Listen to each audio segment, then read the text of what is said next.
Hello and welcome to all in English tutorial with Rachna.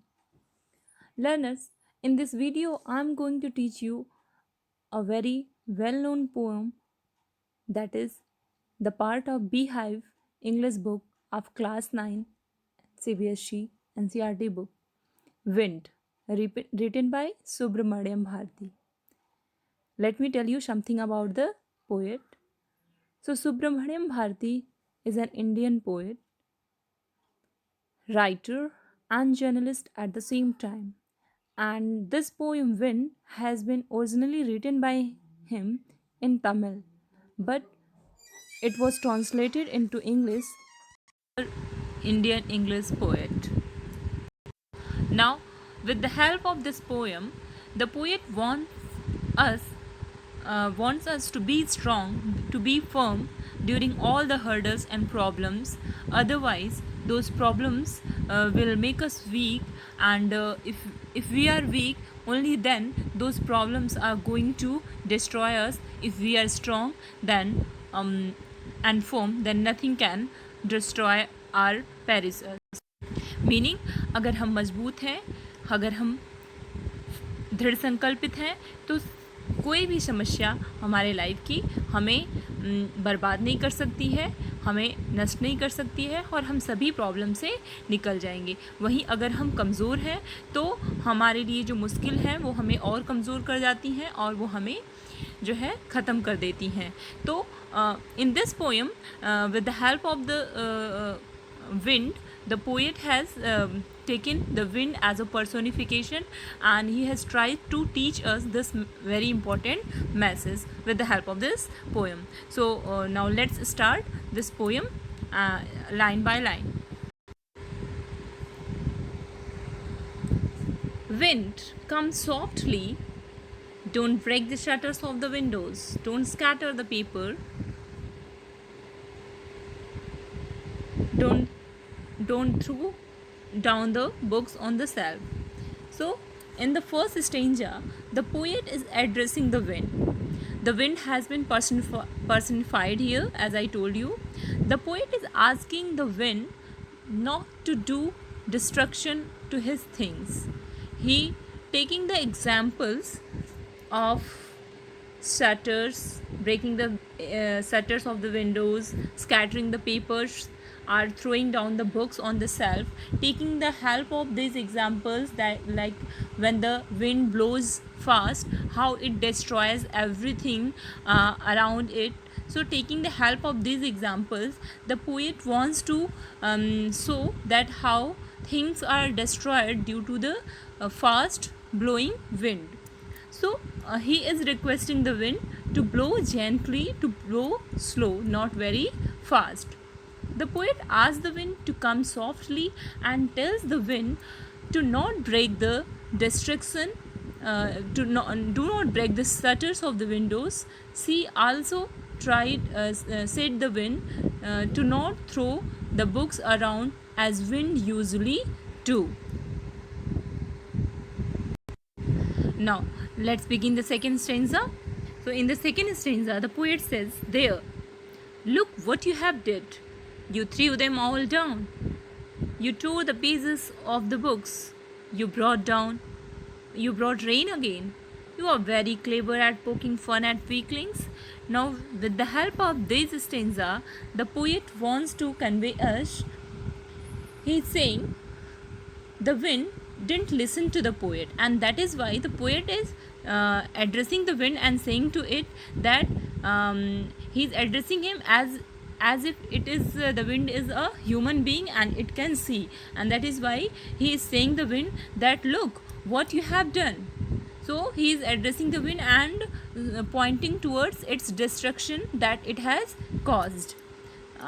The poet is saying that how it has torn the pages of the books, it has brought the rain, it has destroyed the weak houses, doors and windows, and even the hearts. So with the help of these lines, how the poet is saying that how the wind has brought all the destruction by tearing the pages of the books, let them fell down and bringing the rain again. And then in this line, that you were very clever at poking fun at weaklings, the poet wants to say us, the poet wants to convey his message. This is the very important line, learners, this is the very important line of this poem. As we can see that this is the message the poet wants to give us, that if you are weak, then strong wind can cause distraction for you. If you are not weak, then it cannot bring your fall. So you can see that how the poet is saying that the wind is very clever and it takes a lot of amusement at making, poking means making fun at weaklings. Weakling means those who are weak physically and mentally, those who are weak. Okay, now in the next stanza the poet says, frail crumbling houses, crumbling doors, crumbling rafters, crumbling wood, crumbling bodies, crumbling lives, crumbling hearts, the wind God winnows and crushes them all. See, learners, how the poet is saying that the word frail here mean we are delicate. Delicate, sorry. Delicate. Okay. The poet is saying that frail crumbling houses, crumbling doors. It means those houses who are weak and delicate, the houses that can crumble. It means the houses that can sever very soon, and those doors which are very very weak, delicate, and crumbling raptors. Raptors means the front portion of a house. Crumbling woods, crumbling bodies, it means those who are physically weak, and crumbling lives means those who are poor, who are not economically very strong, and crumbling hearts, it means those who are emotionally, mentally very weak. Okay, so the poet in this stanza, the poet wants to say that those houses, anything, that any object or any human beings who are weak, they are only affected with the strong wind, and this wind cannot harm those who are. In this line, the wind god winnows and crushes them all. So the word winnows means, harvesting. It means when you harvest the any grain, when you take out the waste portion of the any grain and you take it out. So you know that in villages and in local language we know it by many other names, like we call it Oshauni, Dauri. That's what we call it in local languages. The wind god winnows and crushes them all. So the poet is saying that those who are those objects and those human beings who are physically, mentally weak, are those objects who are weak and delicate, only they are destroyed and crushes by the wind god, strong wind. Otherwise, if you are strong, you are physically, mentally strong, no obstacle, no hurdles of life can harm you. Next Sinja, he won't do what you tell him. So come, let's build strong homes. Let's join the door firmly. Practice to form the body, make the heart steadfast. Do this, and the wind will be friend with us. In this stanza, the poet has realized that it is nature of wind to flow and to blow very fast, to blow strongly, and no one can tell the wind to do what to do and what not to do. It will do what it will like. So the poet has realized that, and realizing this, the poet wants us to be strong, to face the wind. That is why now he has turned towards human beings, toward us, that now we do not need to say the wind to change, to blow gently, to blow slowly. He wants us to be strong. In place of addressing the wind, the poet has started addressing us, addressing the humanity, the human beings. He wants to say to us that it is our responsibility to be strong, to face all the hurdles of life, to face the strong wind. What we can do is to build strong homes and houses. The poet is saying to us that let's join the doors and windows very firmly. Let's close the windows and doors very firmly. That is why, so that the strong wind could not affect it. The strong wind could not affect our houses, our homes, if these are made very strong. If we have made them very strong, then it will not affect them also. So it is our responsibility to bring the change in our object, in the things that we are using, and to bring the change in ourselves. Like we have to make ourselves physically and mentally strong, and we have to make strong things so that we can face the hurdles of life, we can face the problems of life. In place of, you can also learn a message from this poem, that in our life many a times we just give excuses. We say that we could not do this or that because of that reason. So that is what poet wants to tell us, that we don't have to give excuse that because of this problem or that problem we are not able to do this or that.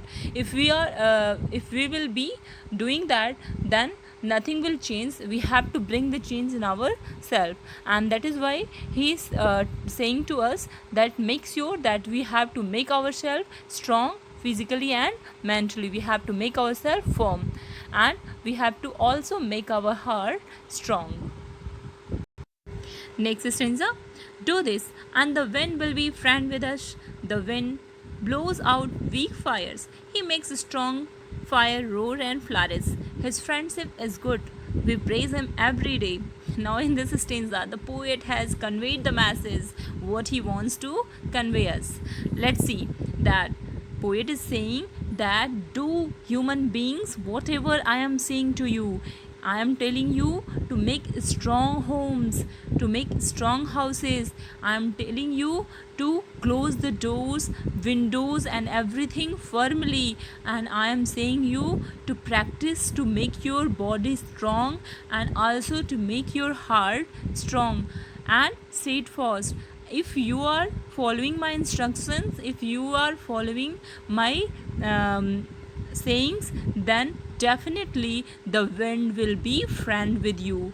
The poet wants to give us this message that if we are following the poet's instructions, if we are practicing to make ourselves, our body and heart strong, then no problems will be like an enemy for us. It will be like a friend for us.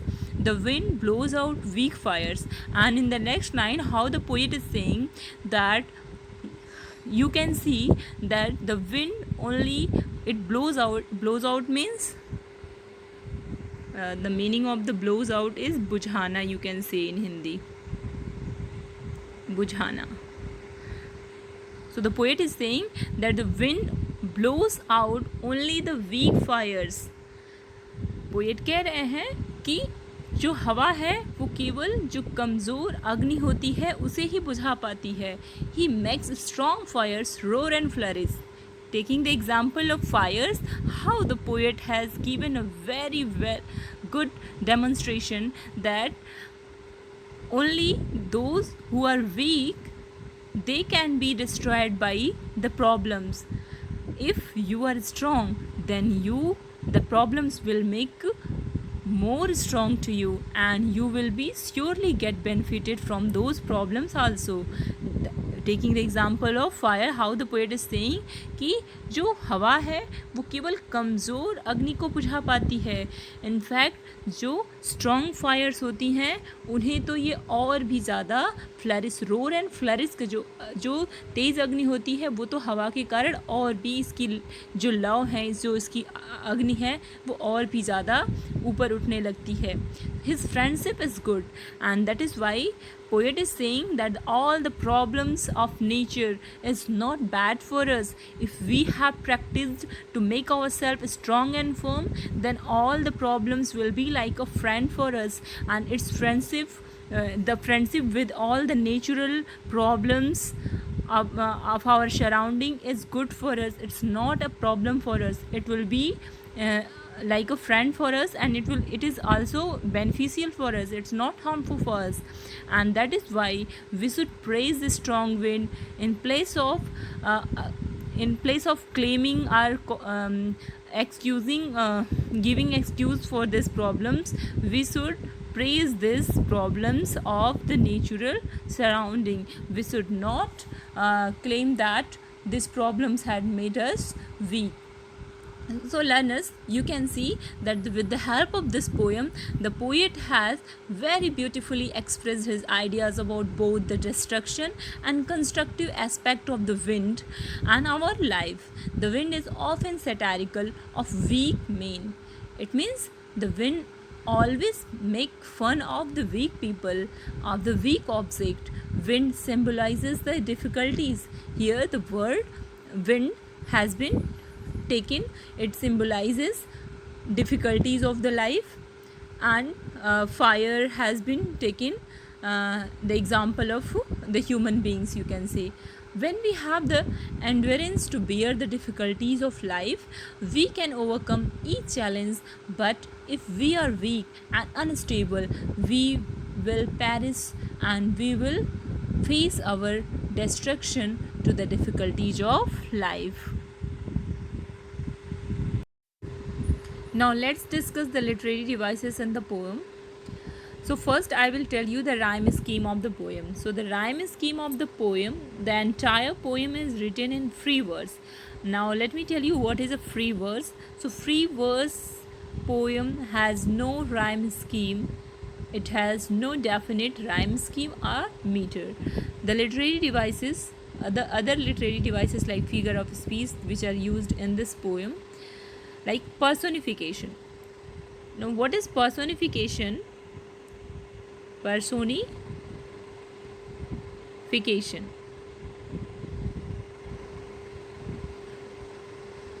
So personification, learners, wind has been personified here. You can see that wind has been personified, taken the example of problems, hurdles of life.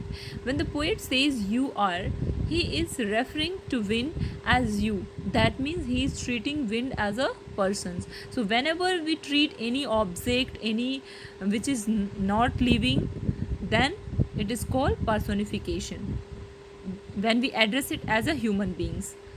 Now another literary devices is repetition. Repetition, when you can see that when any word or any phrase is repeated over the in a line or in the following line, then it is called repetition. You can see here frail crumbling houses. Frail word has been repeated over many times here. That is why the literary device repetition has been used here. The next one is alliteration. Now what is alliteration? Alliteration is a literary device. Repetition of a consonant sound is called alliteration. You can see that at many places the consonant sound has been repeated over many at many places, like wind and winnows. Here W sound has been repeated, and won't. You can see that won't Here, won't and want. Okay. Next one is symbolism. Now, what is symbolism? Symbolism means that things refers to some other things. Here, wind is used as a symbol. It refers to the challenges, problems in life. The poet is using wind as a symbol for the adversities or the problems in our life. So these are the literary devices that are used in this poem. Now let me describe the poems in a summarize the poem in a short note. So learners, you have seen that in this poem, the first part of the poem described the action of the wind. The poet asks the wind to come softly. He requests the wind not to break the shutters of the windows, not to scatter the papers, and throw down the books from the shelf. But the wind throws the books and tears the pages. Whatever the poet has told the wind to do, but the wind has not done like that. It has done completely opposite to it. The poet says that the wind makes a mockery of weak people, weaklings. So the poet is saying that the wind makes fun of weak people. It brings down frail means weak houses, crumbling doors, raptors, and even weak hearts. It crushes everything that is weak. So in the second stanza, what you have come to know that the poet has conveyed that only those who are weak, only they are destroyed by the wind or the problems of life. The poet advises us to be strong. Only then we can save ourselves from the wind. We should build strong homes with firm doors. Our bodies and hearts should also be strong. It is the way the world to kick the weak and to be friends with the strong. The wind blows out to the weak fires but makes the strong fires roar and flourish. Thus, the poem conveys the idea that nobody cares for the weak, even the wind is on the side of the strong people. We must make ourselves strong to become successful and overcome the challenges of our lives. So, this is a very important message you have taken from this poem, and I'm sure that you would have liked this poem. So, if you have liked my explanation, do share, like, and subscribe the channel so that you can get the next videos that I will upload. Now thank you. Have a nice day.